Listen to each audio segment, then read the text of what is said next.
네, 자, 여러분 이제 우리 본격적으로 내용을 좀 보도록 하죠. 자, 1장이고요. 1단원이죠. 화학의 기초 이런 내용이네요. 그래서 우리가 화학의 기초에 대한 내용들은 아마 여러분들이 좀 화학을 조금이라도 해보신 분들은 좀 편하게 들으실 수 있는 단원 중에 하나지 않을까 이렇게 생각이 드는데 뭐 우리가 이제 화학에서 다룰 수 있는 그런 내용들 있잖아요. 어떤 거를 대상으로 해서 어떤 거를 볼 거야, 뭐 어떤 변화를 볼 거야, 뭐 이런 것들을 이제 공부하는 거고, 그다음에 이제 여러 가지 뭐 과학을 하다 보면 어쩔 수 없이 여러 가지 수치들이 나오게 돼요. 그리고 사실 여러분들이 이제 문제를 풀다 보면은 이제 화학을 크게 이제 공부하시다 보면 나눠볼 수 있거든요. 조금 뭐 굳이 이게 나누는 게 큰 의미가 있는 건 아니지만 이제 공부하실 때 물질 자체에다가 좀 초점을 두고 하는 단원들도 있고, 그다음에 이제 여러 가지 좀 계산이 좀 들어가는 경우도 있어요. 근데 이제 보통은 이제 물질 자체에 대한 어떤 특성들을 좀 파악을 해야 그래야지만 어떤 계산도 의미가 있는 거고, 그 계산할 때 내가 어떻게 될지가 보이는 것이라서 어떤 물질의 특성을 먼저 알기는 좀 해야 돼요. 그래서 그런 내용들이 좀 같이 이제 물려가긴 하는 건데, 어쨌든 기본적인 내용들, 우리가 이제 화학에서 어떤 걸 다룰 거야 정도에 대한 내용들을 설명하는 것이 1장에 해당한다. 이렇게 보시면 될 것 같아요. 자, 지금 보면은 여기에 이제 물질과 물질의 변화, 뭐 물질과 변화 이렇게 제가 써놨는데, 여러분들 이제 그 줌달 교재를 보시면 이 분류 체계가 교재 1장의 맨 마지막에 나와 있어요. 근데 저는 이제 기본적으로 이 내용을 먼저 하고 가는 것이 조금 더 이해를 좀 돕는데 이해를 하는데 좀 도움이 될까 싶어서 이제 앞으로 좀 끄집어냈어요. 그래서 여기 이제 더 뒤에 있는 내용에 해당하는 그림인데 어쨌든 요 앞에서 먼저 보고 이제 진행을 좀 해볼게요. 자, 일단 여러분들 화학이라고 하는 것은 물질을 다루는 과학인데, 일단 기본적으로 물질이라는 것이 무엇이냐라는 거죠. 자, 물질이 뭐냐면 사실 이제 물질이 뭐예요? 라고 물어보잖아요. 그러면 정확하게 좀 대답을 하시는 분들이 또 이렇게 또 많지 않아, 생각보다. 그러니까 뭐냐면 개념적으로는 물질이 뭔지 알아, 뭐 이런 것들 알고 있는데 사실 또 딱 한마디로 해라 그럼 잘 안 나오는 경우들이 많아요. 또 뭐 이런 거랑 또 비슷하게 또 어떤 것도 이제 잘 안 나오시냐면 농도? 농도? 이런 것도 뭐예요? 농도가 뭐예요? 그러면요. 막 나열해요. 막 뭐 퍼센트 농도, 뭐 몰 농도, 몰랄 농도, 몰 분율 다 나열하는데 물어본 게 그게 아니죠. 그거는 어떤 대답인 거예요? 농도의 종류를 얘기한 거잖아. 그러니까 뭐냐면 어떤 이제 사전적 정의를 얘기해라 그러면 조금 그런 데서 조금 막혀하는 것 같아요. 근데 사실 중요한 건 뭐냐면 기본이 가장 중요한 거긴 해요. 뭘 하든지. 그래서 여러분들이 아마 저 뒤에 가면 이제 오늘 하는 거 내용 되게 쉬울 거야. 편할 거야. 그런데 저 뒤에 가면은 막 산염기 안 되고 전기화가 안 되고 막 얘기하면서 선생님 저 그렇게 잘 안 돼요라고 얘기를 많이 하시거든요. 근데 그런 내용들이 안 되는 것이 결국엔 이게 양적 관계들, 어떤 변화들에 대해서 기본적인 어떤 물질의 특성들을 기준으로 하는 여러 가지 양적 관계들을 알아야 되는데 그걸 모르는 거거든요. 근데 자꾸 뭐 본인은 이제 물질의 특성도 잘 알고 양론도 잘한대요. 근데 그건 잘 안 된대요. 이게 사실 이제 말이 안 되는 거야. 그러니까 뭐냐면 일반학적으로 얘기하는 것들 중에서는요, 그게 전부예요. 물질 특성을 바탕으로 해서 양적 관계를 따지는 것, 이것이 전부인데 그게 안 된다는 얘기는 기본기가 좀 안 돼 있다는 얘기거든요. 그래서 오늘 이제 제가 이 얘기를 먼저 하고 하는 이유는 뭐냐면 이제 쉬우니까 정말 다 쉬운가 보다 이런 생각들을 좀 많이 하시는 것 같아요. 그래서 저는 이제 이번에 이거 내용들 좀 충실하게 준비할 교재에서 이렇게 쭉 얘기하는 내용들을 충실하게 우리가 해서 가이드를 해드리는 건데 막 중간중간에 좀 쉬운 내용이 있다고 해서 막 뛰어 넘어가고, 물론 다 알고 있는 내용이면 넘어가도 되겠지요. 하지만 한 번쯤은 정리를 해서 그거를 그냥 덤벙대고 넘어가는 게 아니라 내가 좀 한 번쯤은 생각해보고 넘어가는, 그래서 어떤 내용이 나왔을 때 좀 그 줄기 안에서 설명할 수 있어야 된다, 이런 얘기를 하고 싶은 거예요. 자, 어쨌든 여러분들 물질이 무엇이냐라고 하면요, 물질은 질량과 부피를 가지고 있는 모든 대상을 얘기하는 거예요. 질량과 부피를 가지고 있는 모든 대상이니까 여러분 생각해 보세요. 그러면 질량과 부피를 모두 가지고 있지 않은 것들, 그럼 이제 경우의 수가 있겠죠. 뭐 질량은 있는데 부피가 없다든지, 부피가 있는데 질량이 없다든지. 똑같은 얘기했나요? 그렇진 않죠. 그래서 둘 중에 하나가 없다든지, 아니면 뭐 둘 다 없다든지, 뭐 그런 거 아예 없는 것이고. 근데 사실은 이제 여러분들 아마 이런 거 들어보신 적 있을 거예요. 이상기체 들어보신 적 있어요? 있어요. 당연히 있겠지. 우리 지금 일반학하고 있는 중이니까 있을 거예요. 근데 이상기체라고 하는 거 있잖아요. 이 이상기체라고 하는 것은 실제로는 없어요. 왜냐하면 이상기체라고 하는 것은 우리가 질량은 있다고 해요. 이상기체 질량은 있거든요. 그런데 질량은 가지고 있는데 뭐가 없냐면 부피가 없어요. 응? 우리는 기체 부피 알고 있는데 그 기체 부피는 어떤 건가요? 담는 용계 부피죠. 그래서 이제 질량 가지고 있는데 부피가 없어요. 근데 아니 화학은 물질을 다루는 학문인데 물질은 있는 건데 왜 이상기체를 다룰까요? 이상기체로 다루게 되면 좀 더 편해요. 그러니까 이상기체 상태방정식이라는 것이 있는데 상태방정식은 오직 기체밖에 없거든요. 근데 이제 그것은 뭐가 중요한 거냐면 너가 기체인 것만 중요해 이 뜻인 거예요. 너가 어떤 종류의 기체인지는 중요하지 않아. 액체나 고체는 상태방정식이라는 게 없어요. 근데 기체는 있거든요. 그것이 왜 그러냐면 기체 입자들이 매우 듬성듬성 존재하는 거야. 매우 많이 떨어져 있어. 그러니까 기체 입자 알갱이 자체의 부피는 무시해야 된다 이거죠. 우리 우주 공간에서 우리 사람의 부피는 무시할 만하잖아요. 그죠? 그런 건 똑같은 얘기야. 그래서 그렇게 쓰면은 조금 더 우리가 기체의 행동을 설명하는데 조금 더 간략하게 쓸 수 있다라는 거야. 그런데 그 간략함이 과학적 어떠한 상황, 어떤 자연 현상과 많이 동떨어져 있다면 쓸 수 없겠지만 충분히 쓸만하다라는 거야. 그래서 쓸 수 있다는 얘기고요. 우리가 나중에 기체 파트를 공부할 때 또 어떤 얘기를 할 거냐면 우리가 이상기체처럼 행동한다고 했지만 실제로는 실제 기체이기 때문에 그 방정식에 잘 안 맞는 조건들이 생겨요.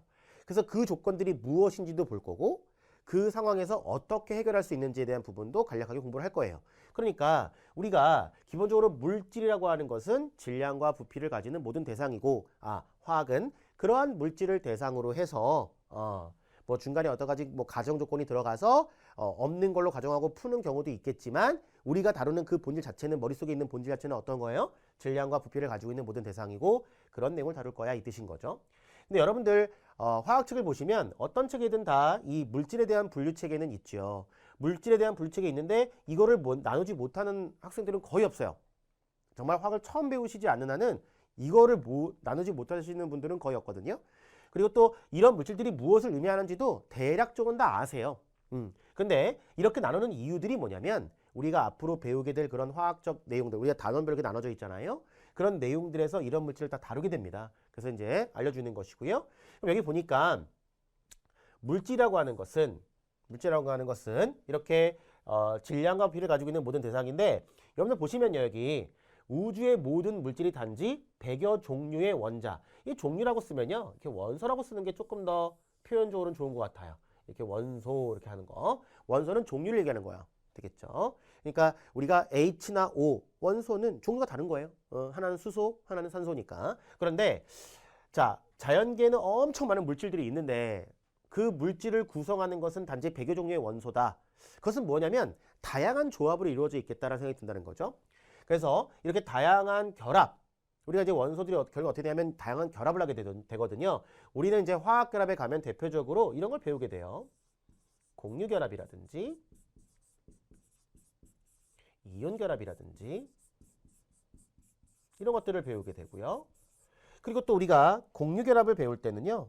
또 어떤 것도 같이 배우냐면 이제 여러분들 이제 이런 거 하겠죠. 자, VBT라든지 MOT.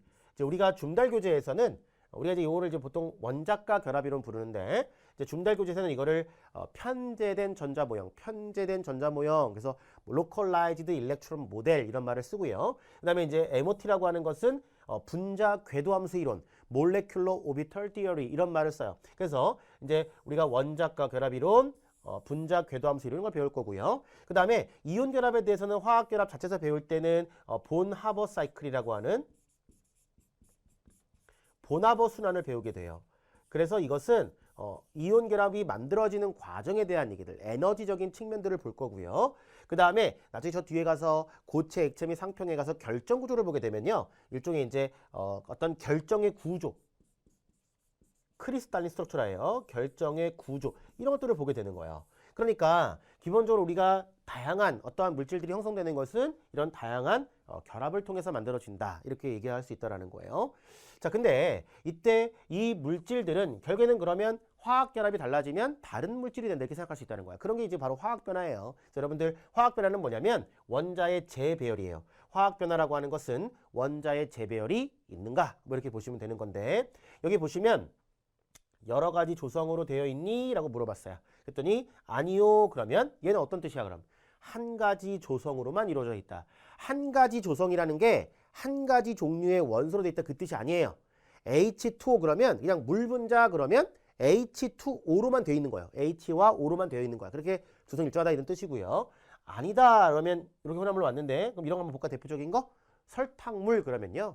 내가 설탕물 농도를 진하게 만들 수도 있고 흐리게 만들 수도 있고 다양한 조성으로 만들 수 있겠다. 이런 뜻이 되는 거예요. 그러면 여기서 순물질 이렇게 됐네요. 순물질을 이제 우리가 영어로는 pure substance라 해요. pure substance라 부르는데 이때 이 순물질을 보니까요. 여러 가지 이건 종류예요. 여러 가지 원소라 해도 되고 원자라 해도 되고 원소로 이루어져 있느냐? 네 하면은 화합물이고요. 아니요 그러면 원소래요. 이 물질을 우리는 뭐라 하냐면 얘를 홑 원소 물질이라 부릅니다.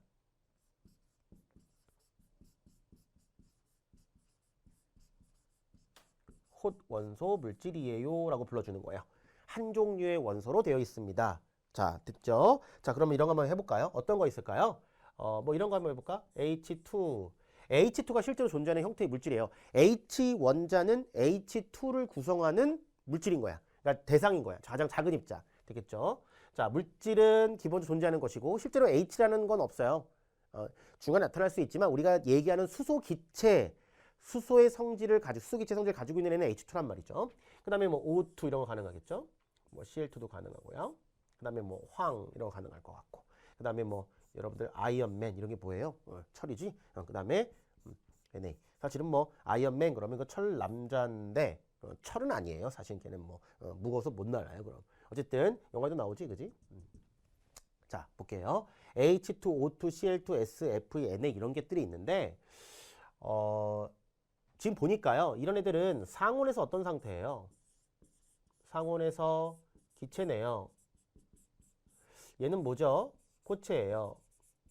얘네들 뭔가요? 얘네도 고체죠? 근데 차이점은 뭐냐면 얘네들은 또 뭐냐면 얘네들은 비금속이네요. 금속이 아니다 이 뜻인 거고요. Na나 F 같은 거는 금속이에요. 나중에 우리가 금속에 대해서도 결정 구조가 하게 되면 금속 결정이라는 걸 하게 돼요.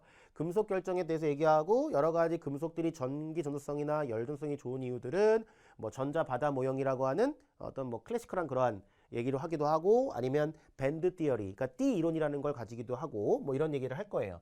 그래서 자 H2, O2, Cl2, S 이런 것들은 비금속인데 특히 상온에서 기체인 것들은 이렇게 두 개씩 붙어 다니네요. 우리가 이렇게 비금속과 비금속이 연결돼 있다 이런 뜻이잖아요. 이런 단위체를 가지고 다니는 뜻이잖아. 이렇게 비금속들이 서로 연결돼 있는 것을 공유결합이라 불러요. 공유결합으로 되어 있는 건 다 분자라고 불러요. 됐나요? 그러면 얘네들은 분자네요. 아, 얘는 분자 아니죠?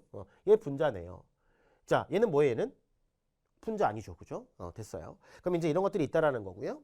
그러면 화합은 어떤 거냐면 자, 이거 만들어 볼까? H와 O로 돼 있으면 H2가 되면 되고 뭐 HCl도 되고요. 그죠? 등등 있겠지? 그다음에 뭐 H2S도 괜찮겠네. 이런 것들. 다 뭐예요? 비금속끼리 연결되어 있잖아요. 그럼 이것도 뭐예요? 분자예요. 공유결합이에요. 공유결합으로 되어 있는 건 다 분자라 부르는 거예요. 그런데 NaCl 이런 건 뭐예요? 이건 분자라고 하면 안 되겠네. 금속과 비금속인데 사실은 여러분들 이거 이렇게 결합되어 있는 거고요. 원래는 또 얘가 이제 실제로 물질이 반응하는 측면으로 보게 되면 내가 Cl2를 갖고 와서 반응시키면 이렇게 만들어지는 거예요. 실제로 Cl로 존재하는 게 아니라 Cl2 존재하거든. 나중에 우리가 보나마스칼 다시 한번 얘기를 할 거예요. 어쨌든 이렇게 만들어진단 말이죠. 자, 보니까요. 자, 여기 한번 해볼게요. 여러분들 수소 기체가 산소 기체와 만나게 되면 이렇게 돼요. 그 다음에 자 NA하고 어떻게 써볼까? Cl2라고 하는 것은 이렇게 될 거예요. 자, 보면 여기요. 호돈소 물질이죠. 호돈소 물질이에요. 여기도 뭐예요? 호돈소 물질이죠. 근데 여기 뭐가 됐어요? 화합물 됐죠. 자, 비금속끼리 연결되어 있는 놈은 분자란다 그랬어요. 분자, 분자, 분자. 호돈소, 호돈소, 화합물. 돼 있죠? 호돈소, 호돈소, 화합물.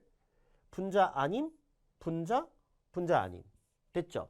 그런데 나중에 제가 다시 한번 얘기를 하겠지만 호돈소 물질이 화합물 되거나 화합물이 호돈소 물질이 되면 산화환원 반응이라 해요. 산화환원 반응. 나중에 우리가 엄청 중요하게 배울 겁니다. 산화 환원 반응이라 해요. 뭐가 되면요? 이렇게 가는 과정이나 이렇게 오는 과정이나. 호돈소 물질이 화합물 되거나 화합물이 호돈소 물질 되면 산화환원 반응이라고요. 됐나요? 산화하는 반응인 것을 딱 봤을 때 산화수 먼저 따지는 친구들이 있어요. 그거는 뭔가 본질적인 의미를 잘 모르시는 거예요. 그러니까 뭐냐면 산화환원 반응인 거를 알고 산화수를 따지는 게 정상이지. 산화 반응인지 환원 반응인지를 알기 위해서 산화 따진다는 거는 그 반응 자체를 봤을 때 직관적으로 반응을 모른다는 뜻인 거야. 그럼 제가 질문 하나 할까요? 이런 거 한번 해볼게요. 이런 반응이 있거든요.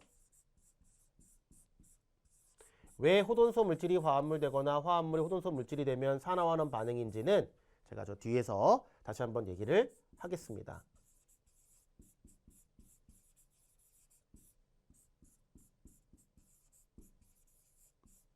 보세요. 여러분들 여기 보니까요.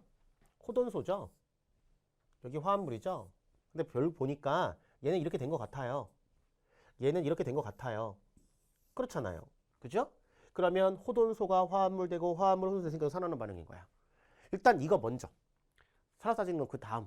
그리고 그 산화수라는 건 평균 산화수라서 결국엔 여러분들이 외워서 쓰는 것 뿐이고요. 나중에 우리가 화학결합을 가게 되면 그 화학결합 내에서의 산화 써지는 것도 제가 해드릴 거예요. 어쨌든 호돈소 물질이 화합물 되거나 화합물이 호돈소 물질 되면은 그것을 산화하는 반응이라 하고 대표적인 화학 변화죠. 왜냐하면 원자의 재별이 있기 때문에 그게 바로 여기 있는 거예요. 여러분들이 저 뒤에 가면요. 물의 전기분해, NaCl 용융액의 전기분해 이런 걸 하게 되거든요. 그게 무슨 말이냐면 물을 전기분해해서 수소기체와 산소기체를 뽑아내겠다 그 뜻이거든요. 근데 산화환원 반응이라는 게 뭐냐면 전자가 흘러가는 것을 산화하는 반응이라 해요. 그럼 결국에 전기분해한다는 것은 전자의 어떤 흐름을 이용해서 물질을 분해하겠다 이 뜻이잖아. 그러니까 그런 개념을 담고 있다는 거예요. 그래서 나중에 우리가 전기화학 가게 되면 바로 이런 내용들을 하게 된다는 거예요. 전혀 다른 물질이 만들어진다 이런 뜻이 되는 거죠. 자, 그래서 여러분들 여기 보니까 원자라는 게 있고 원소라는 게 있는데 좀 차이가 있죠. 원소를 구성하는 건 원자예요. 여기에 철판이 있다라고 해보면 그 철판을 구성하는 입자 알갱이는 누구냐면 원자예요. 그러니까 철 원자 입자가 모여서 철 원소를 구성한다. 그래서 일종의 이제 이것이 좀 거시적 세계, 매크로한 월드라고 생각한다면 이거는 좀 아주 작은 세계를 얘기한다 이렇게 보시면 되겠어요. 자, 그러면 여기 이제 혼합물이 있는데 혼합물은 순물질을 섞으면 돼요. 그래서 이것이 보면은 물리적 변화예요. 그래서 여러분들 우리가 이런 혼합물을 이제 성분으로 나누는 것을 뭐라 하냐면 분리라 해 이거는. 이거는 우리가 영어로는 separation이라 하고 요렇게 가는 건 뭐라냐면 decomposition이라 해요. 분해. 요렇게 가는 것들은 분리 이렇게 부르는 건데 여기 보니까 혼합물 중에서 눈으로 구별할 수 있는 게 있느냐 이게 이런 거예요. 뭐 바닥에 가라앉는 게 있는다든지 뭐 이런 것들 있잖아. 그러니까 뭐 설탕하고 모래하고 물을 섞으면 바닥에 가라앉는 게 있겠죠. 그러면 내가 어떤 부분을 취에 따라 성분이 다를 테니까 섞여 있는 조성이 다른 거죠. 그런 것들을 우리가 불균일 혼합물 이렇게 부르는 거예요. heterogeneous mixture라고 합니다. 자, 그에 비해서 우리가 균일 혼합물이라고 하는 게 있는 게 있죠. 설탕물, 소금물, 뭐 포도당, 수용액 이런 것들. 자, 다 뭐냐면 용액이에요. 용액. 근데 용액이라고 하는 것은 그냥 균일하게 섞여 있으면 다 용액이에요. 그러니까 용액 그러니까 학생들이 이제 액체인가요? 이렇게 물어보던데 그런 건 아니고요. 공기도 당연히 혼합물인데 그 중에서 균일화물이에요. 예를 들면 질소기체와 산소기체와 나머지 기체들이 다 어떻게 섞여 있어요? 일정한 부피비, 일정한 개수비로 섞여 있잖아요. 여러분들 뭐 질소는 공기 중에 79%, 산소는 21% 이렇게 부른단 말이에요. 21%뭐 이런 식으로. 그게 바로 뭐예요? 섞여 있는 조성이 일정하다 이런 뜻인 거죠. 그래서 이렇게 균일하게 섞여 있으면 당연히 균일 혼합물이 되는 거예요. 심지어는 뭐 고체도 있어요. 예를 들면 합금 이런 거. 성분을 골고루 섞어서 만들어 놓은 거죠. 어쨌든 이런 것들이 이제 물리적 방법에 의한 거다라는 거예요. 물리적 방법은 어떤 거 있나요? 뭐 여러 가지 거름이라든지 아니면 크로마토그래피라든지 증류라든지 이런 거 좀 이따 우리가 보게 될 건데 그런 내용들이 있다라는 거죠. 그래서 나중에 우리가 이 용액에 대해서는 저 뒤에 가면은 용액 단원이 또 있어요. 그래서 그 용액 단원에서 이제 볼 거예요. 보통 그 용액 단원 수용액을 얘기하는데 용액이 만들어지는 과정에 대해서 연력학적 의미를 부여해서 또 다시 한번 얘기를 하게 될 거고 그 다음에 용액에서 입자수에 모조한 성질들이 있어요. 그런 것들을 이제 우리가 용액의 총괄성이라는데 그런 내용들을 또 배우게 됩니다. 그래서 이러한 다양한 내용들도 배우게 되기 때문에 결국에는 이런 물질의 분류 체계라고 하는 것은 여러분들이 이걸 못 나누냐, 나눌 수 있느냐가 중요한 것이 아니라 우리가 이런 물질을 배울 거다. 이러한 대상을 중심으로 해서 변화를 배울 거다. 그래서 다양한 어떠한 화학결합을 비롯한 여러 가지 물리적 특징들, 화학적 특징들, 반응, 그리고 그 반응과 관련된 여러 가지 양적 관계들 이런 것들을 보게 된다는 의미로 받아들여야 돼요. 저기 보시면 자, 물리적 변화는 성질은 유지하는 거고 화학적 변화는 성질이 변화하는 거예요. 그래서 호돈소가 화합물 되거나 화합물 혼소물질 되는 것들 뭐 사실은 화합물이 되는 것도 화학적 변화예요. 그러니까 어쨌든 원자의 재배열이 있느냐 없느냐를 얘기하는 거다 이거지. 원자의 재배열이 있느냐 없느냐예요. 화합물이 화합물 돼도 화학적 변화 맞아요. 근데 여기 분류책에서는 그렇다는 얘기인 거고요. 자, 그 다음에 순물질이 혼합물 되거나 혼합물이 순물질 되는 것은 물리적 변화가 되는 거고요. 우리는 기본적으로 화학을 공부함에 있어서 물질의 구조와 성질에 초점을 맞추는 단원들이 있어요. 그런 것들이 원자의 구조, 그 다음에 주기 성질, 그 다음에 화학결합 이런 것들이 있고요. 자, 물질의 변화와 관련된 여러 가지 그 변화들, 양적 관계들 내지는 그와 관련된 에너지 변화들을 같이 공부하는 단원들이 있는데 그런 것들이 이제 수용액 반응이라든지 산과 염기, 반응 속도, 화학 평형, 전기화학, 열화학 이런 것들이 있다라는 거고요. 이것들이 좀 섞여 있는 단원들이 있어요. 그래서 뭐 물질의 상태 변화라든지 아니면 핵화학이라든지 유기화학, 유기 분자들 같은 거 나오거든요. 그래서 그 유기화학에 대한 얘기들도 우리가 뭐 본격적으로 하진 않겠지만 유기 분자가 어떤 게 있어? 기본적인 어떤 물질들을 뭐 작용기를 통해서 나눌 거거든요. 그것들이 이제 뭐가 있는지 우리가 살펴보게 될 거예요. 특히 유기화학은 정말로 그 유기물질을 구성하는 원소의 종류가 정말로 많지 않아요. 하지만 물질은 엄청 다양하거든요. 그러니까 원소는 다양하지 않지만 물질은 엄청 다양한데 결국 어떤 의미를 담고 있는가 그러면 다양한 화학결합을 담고 있다는 의미를 아셔야 된다는 얘기예요. 아시겠죠? 자, 그래서 여러분들은 이러한 내용들, 물질의 구조와 성질, 그리고 물질의 변화 에너지에 대한 관계가 좀 자꾸 왔다 갔다 상호 관계가 좀 판단이 돼야 되고 어떤 물질의 특성에 대한 판단이 있어야지만 물질의 변화에 대한 그런 이 부분도 이해하고 에너지적인 측면도 얘기할 수 있다. 특히 여러분들 이제 가면은요, 요거 엄청 중요하게 다룰 거예요, 제가. 그래서 이제 이것이 특히 이제 고등학교 과정과 대학교 과정의 차이가 많이 나는 그런 영역 중에 하나예요. 물론 고등학교 화학2에도 연력학의 개념은 좀 있지만 분열적으로 여러분들이 이 내용을 더 좀 세세하게 배운다 이렇게 보시면 될 것 같아요.